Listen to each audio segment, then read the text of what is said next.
Le top 20 des aliments riches en protéines qui remplacent la viande. Les lentilles. En plus d'être riches en protéines, les lentilles contiennent aussi beaucoup d'autres minéraux comme le fer, le magnésium. Chaudes dans un dalle ou froides dans une salade, elles peuvent servir de base pour faire un steak veggie ou encore un steak végétarien comme on a l'habitude de le dire. Le temple. Moins connu que le tofu, le temple est lui aussi réalisé à partir du soja fermenté.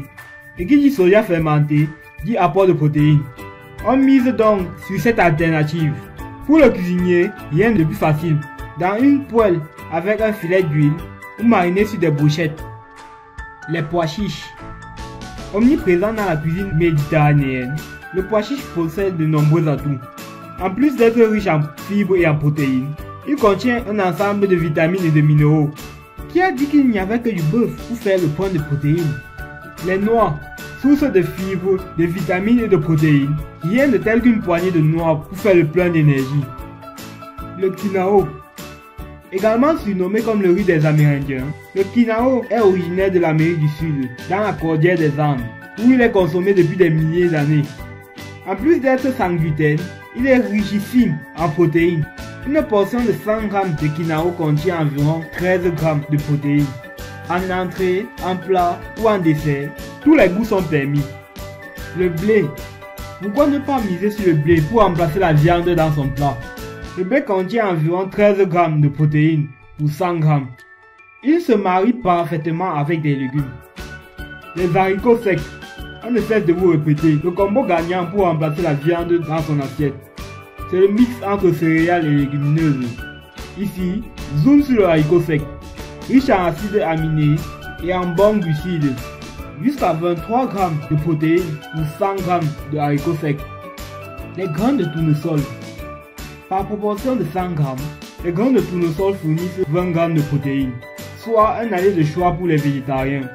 On l'apprécie en collation avec un mélange de noix. L'épeautre. Consommé depuis l'Antiquité, il est considéré comme l'ancêtre du blé. En plus d'être très riche en minéraux et en protéines, l'épeautre est excellent pour le transit et très peu allergène. La spiruline. C'est de très loin la plus protéinée de toutes les poudres. Dans 100 g de spiruline, il y a 55 g de protéines. Idéal donc à saupoudrer sans modérer. Le seitan. Fabriqué à base de blé, le seitan est l'un des substituts de viande. Son apport en protéines est de 75 g pour 100 g.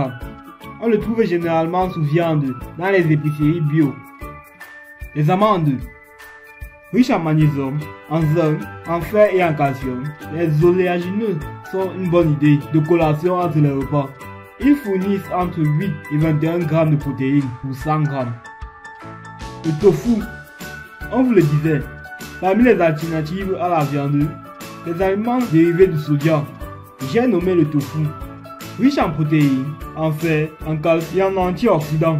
Toutefois, il ne faut pas en abuser. L'avocat. Ici aussi, végétarien, dans la planète. L'avocat a une teneur très alléchante en protéines. Les damam. Il s'agit d'une préparation de fèves de soja d'origine japonaise. Il contient des graisses saines et des nutriments. Les épinards. Si les légumes apportent une petite quantité de protéines, environ 3 g pour 100, les épinards sont toutefois considérés comme des aliments complets qui permettent de compléter les apports en acides aminés de l'organisme. Les œufs. Le végétarisme ne veut pas dire le véganisme. On mise sur les œufs pour faire le plein de protéines. Pour 100 g, soit l'équivalent de 2 œufs, il y a environ 16 g de protéines. Le lait. Idem ici. Le végétarisme ne veut pas dire le véganisme. On mise sur les produits laitiers pour faire le plein de protéines.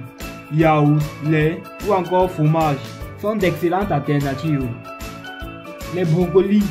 En plus d'être riche en protéines, le brocoli est une excellente source de vitamine C, de fer, de zinc, de cuivre et de magnésium. On le consomme sans modération. Le sarrasin. En plus d'être riche en protéines et en fibres, le blé noir ne contient pas de gluten. Son petit plus, c'est son goût de noisette. Si cette vidéo vous a plu, abonnez-vous, likez et n'oubliez pas la cloche de notification pour ne pas rater nos prochaines vidéos.